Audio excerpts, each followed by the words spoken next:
हम्म, hello friends, कैसे हो आप सब लोग। जैसा कि मैंने वादा किया था कि मैं ईबीएस की पूरी क्लास करवाऊंगा, तो आज लेसन 5 है। और इस पे लेसन का पाँचवें लेसन का नाम है जल संचयन एवं पुनर्भरण। इस लेसन का नाम जो है वो जल संचयन एवं पुनर्भरण है, और ये लेसन आपका 5 आज कराने चल रहे हैं।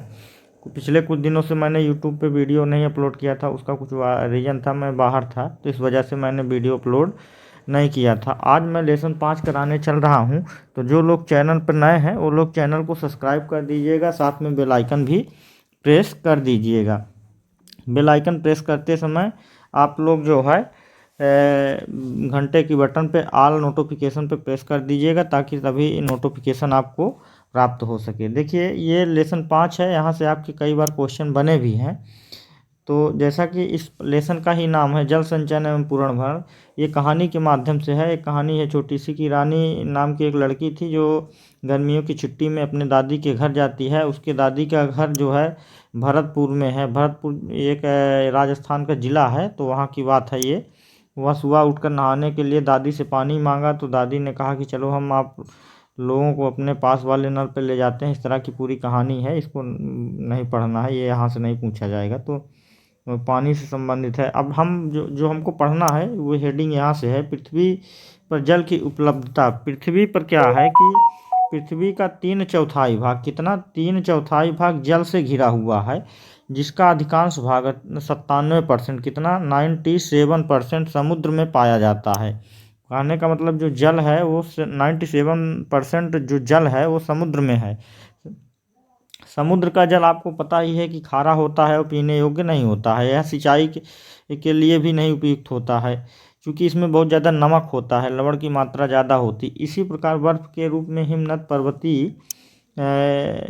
पर्वतीय चोटियों, ध्रुवों पर पाए जाने वाले पानी को हम अपनी आवश्यकता के अनुसार सीधे प्रयोग नहीं कर सकते हैं। जो बर्फ़ है या फिर जो पहाड़ों पर जमी हुई बर्फ़ है या फिर चोटियों पर जो जमी हुई बर्फ़ है, उसको हम सीधे रूप डायरेक्टली जो है पानी के रूप में उपयोग अपनी आवश्यकताओं की पूर्ति के लिए नहीं कर सकते, बल्कि उसको हम जो है रिसाइकल बिन या फिल्टर करके प्रयोग करते हैं। भूमि के अंदर जो जल है वो भूमि के अंदर जो जल है वो भूसतही जल, अर्थात नदियों, तालाबों, पोखरों आदि के पानी द्वारा हमारी आवश्यकता की पूर्ति होती है। जब हम भूजल एवं सतही जल की प्रकृति की कम मात्रा प्राप्त होती है, तो इस हमें क्या होता है, तमाम दिक्कतें के सामना करना पड़ता है। हमारे सामने जो है पानी की समस्या उत्पन्न हो जाती है। आप यहाँ पे फिगर के माध्यम से ये देख सकते हैं। ये देखिए, जो शुद्ध जल का फिगर है ये 3% दिखा रहा है। 97% यहाँ पे आप देखेंगे तो समुद्री जल है जो खारा है। संपूर्ण पृथ्वी पे जल की यहाँ पर स्थिति दिखा रहा है। और इधर भी आप पूरा देख सकते हैं, 77% ग्लेशियर है। 1% जो है नदियाँ, झरनों में जल है। तो इस ये भूजल का स्तर है मीटर के रूप में, आप यहाँ से इस ग्राफ के माध्यम से समझ सकते हैं। अच्छा, पृथ्वी पर फिर अगला कारण है कि भूजल की कमी का क्या कारण है। पृथ्वी पर जो है भूजल की कमी का क्या कारण है, तो इसके कोई एक कारण नहीं होता है, तो इसके कई कारण हो सकते हैं। जैसे कि आप देख रहे हैं कि हमारी जनसंख्या दिन प्रतिदिन बढ़ रही है, तो बढ़ती जनसंख्या के कारण भी हमारी जो है भूजल में कमी हो रही है। दूसरा कारण हो सकता है कि जैसे सिंचाई और औद्योगिक कार्यों के लिए मशीनों द्वारा अत्यधिक जल का उपयोग किया जाए। आप देखते हैं बड़ी बड़ी फैक्ट्रियों में जल का बहुत ज़्यादा उपयोग होता है, बहुत ज़्यादा मतलब आवश्यकता पड़ती है, जिसकी वजह से भी जल की कमी होती जा रही है। तीसरा जो बड़ा कारण है वो है कि वर्षा का कम होना। वर्षा कम होने के कारण जल जो है भूमि के अंदर प्रवेश कर पा रहा है, जिसकी वजह से जो है भूमि के जल के नीचे का पानी कम हो रहा है। और आप देखेंगे ड्रिलिंग करके, मतलब ज़मीन के अंदर छेद करके पानी को निकाल लिया जाता है, जिसकी वजह से भूमि जल स्तर भी कम होता जा रहा है। तीसरा कारण है कि आज के ज़माने में तालाब, पोखरों, टैंकों जैसे पानी के जो बड़े बड़े बचत के स्रोत थे, प्राचीन साधन थे, उनका उपयोग अब धीरे धीरे कम होता जा रहा है। और उसके अलावा जो है शहरों में घरेलू कार्यों और मशीनों के लिए भी अत्यधिक पानी की आवश्यकता पड़ती है। वर्षा के बहते जल को एकत्र न करने से कुआं, तालाबों, गड्ढों आदि ये सब दिन प्रतिदिन क्या होते रहे, सूखते जा रहे हैं।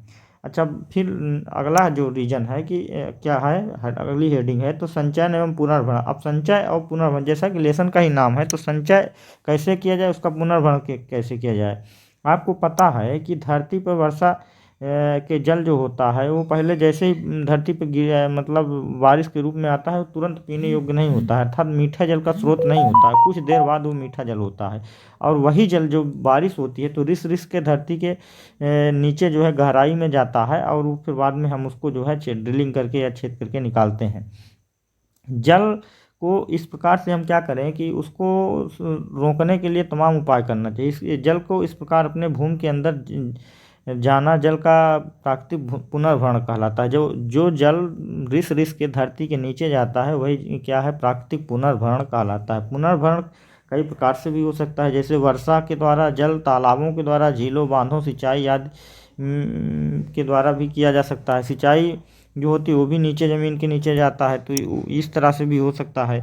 तो ये हम प्रण लें कि हमको जो है व्यर्थ में पानी नहीं बहाना है और अपनी आवश्यकता की पूर्ति करना है। अब जो हमारा इम्पॉर्टेंट फैक्टर है इस लेसन का, जो हमको जानना है मेन फैक्टर, वर्षा जल संचयन की आवश्यकता क्यों है, तो देखिए भूजल भंडार में वृद्धि तथा जल स्तर में गिरावट पर नियंत्रण के लिए, दूसरा है कि जल की उपलब्धता बढ़ाने के लिए, तीसरा है भूजल प्रदूषण को कम करने के लिए, भूजल की गुणवत्ता बढ़ाने के लिए, और सूखा जो है ये आपका सूखाग्रस्त क्षेत्रों में जलापूर्ति को में सुधार करने के लिए, पुराने कुओं, तालाबों, झीलों आदि को साफ करके पुनर्भरण संचयन को प्रयोग करने के लिए, पानी के बहाव एवं सतही बहाव को कम करने के लिए, इस तरह से हम जो है वर्षा जल संचयन कर सकते हैं। तो ये एक इम्पॉर्टेंट फैक्टर यहाँ से भी है।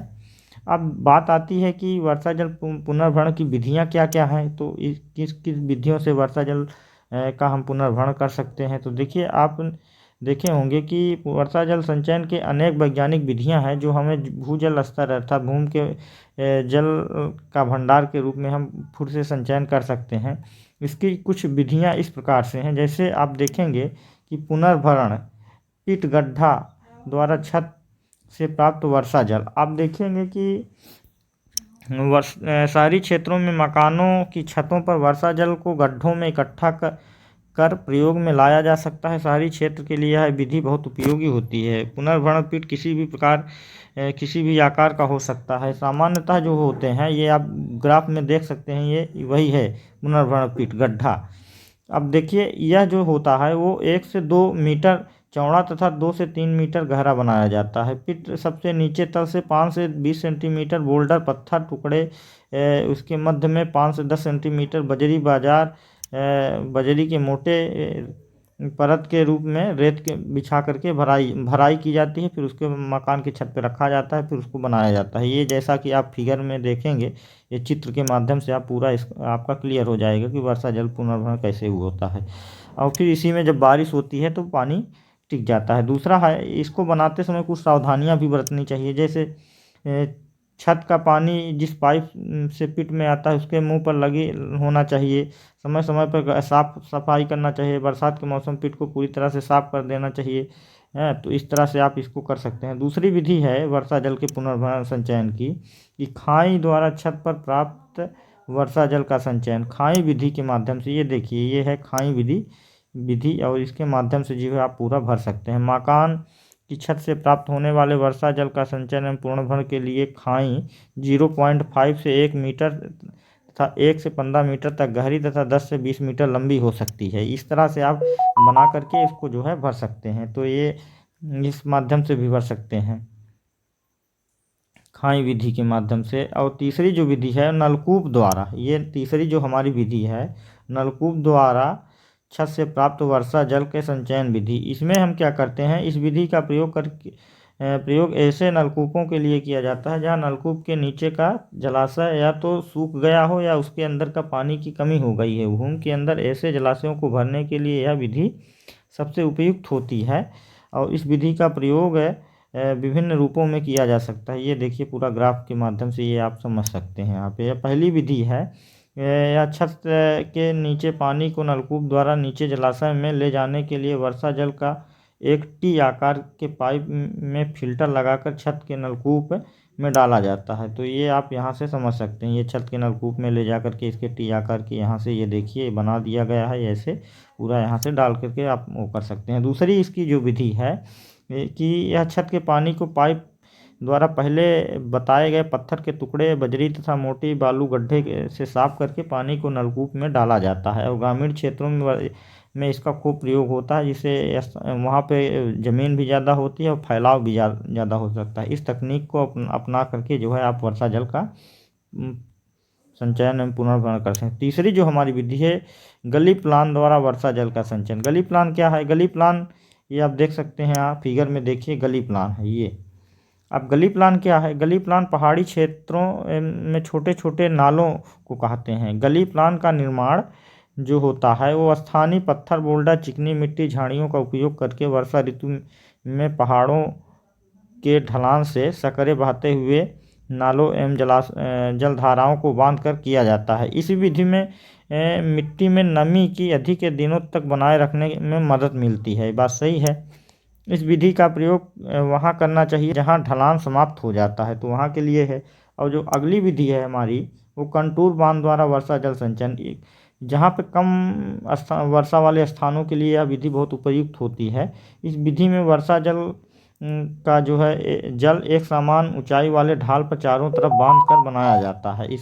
ये आप ये देखिए फिगर में, कंटूर बांध द्वारा वर्षा जल का संचयन ये यहाँ पे पूरा है।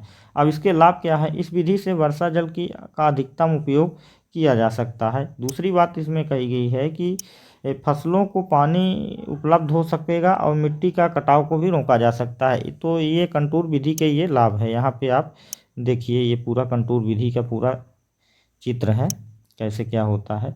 अब अगला जो हमारा विधि है वो चेक डैम विधि है। चेक डैम नाला द्वारा वर्षा जल का संचयन। चेक डैम का निर्माण बहुत ढलान वाली छोटी धाराओं पर किया जाता है। इस विधि द्वारा संचित जल अधिकतर नालों के बहाव में इकट्ठा रहता है और इसकी ऊंचाई सामान्यतः 2 मीटर होती है। अतः पानी अधिक होने पर दीवार के ऊपर से ये बह भी जाता है।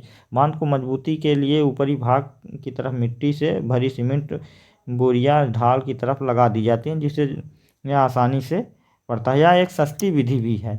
इसके द्वारा और अगली जो हमारी विधि है वो गैबियन बांध द्वारा वर्षा जल संचयन। ये आप देखिए यहाँ पे, ये गैबियन बांध है और इसके द्वारा भी हम वर्षा जल का संचयन कर सकते हैं।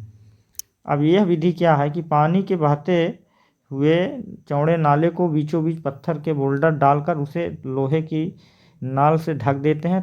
लोहे की जाल पत्थर के टुकड़े को बहने से रोक सकती है। मिट्टी का कचरा पत्थर के टुकड़ों के बीच में जम जाता है। ये देखिए जम गया है यहाँ पे और उसके बाद फिर बरसात के पानी को व्यर्थ बहाने से हम रोक लेते हैं। तो यह इस विधि के द्वारा भी हम रोक सकते हैं।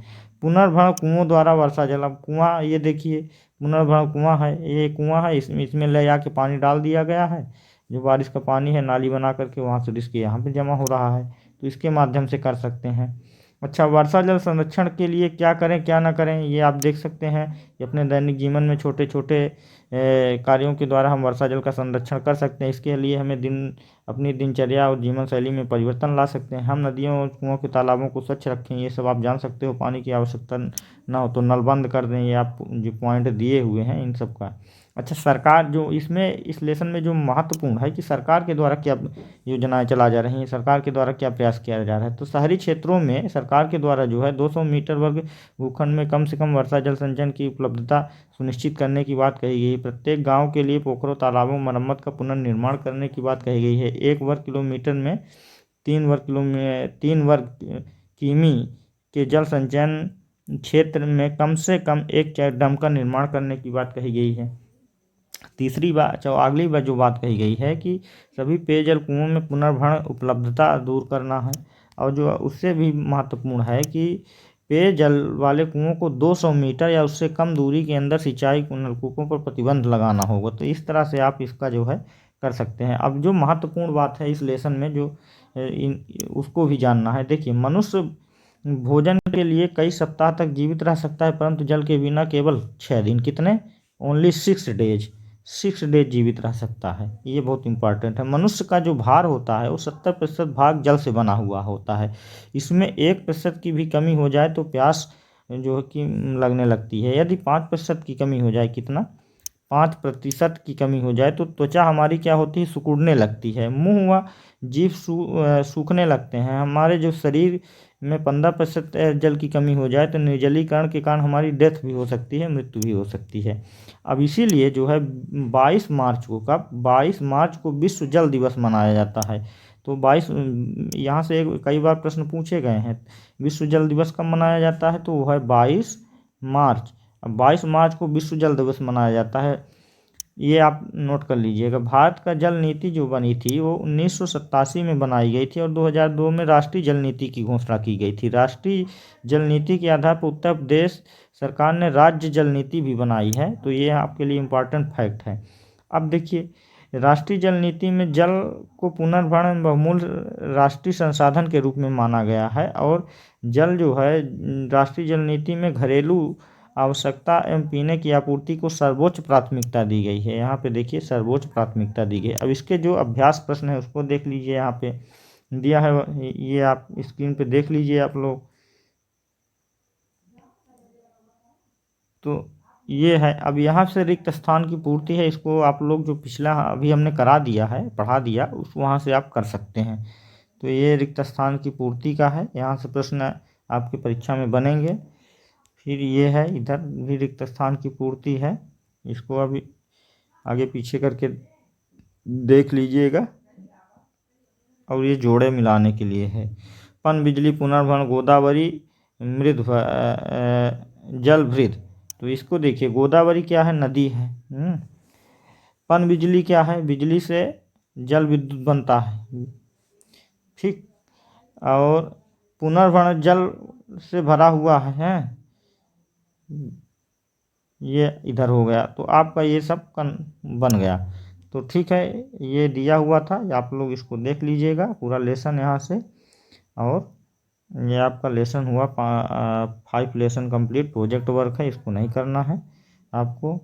और यहाँ से जो भी क्वेश्चन बनेंगे उम्मीद है वो आपके लिए इम्पॉर्टेंट होंगे। जो मेन फैक्ट है यहाँ से ये यही है, यहाँ से प्रश्न बनेगा 100%, यहीं से प्रश्न बनेंगे, इसको आप लोग नोट कर लीजिएगा। और जो लोग चैनल पे नए हैं वो चैनल को सब्सक्राइब कर देंगे, साथ में बेल आइकन भी दबा देंगे। और बेल आइकन दबाते समय ऑल नोटिफिकेशन पर प्रेस कर दीजिएगा। धन्यवाद।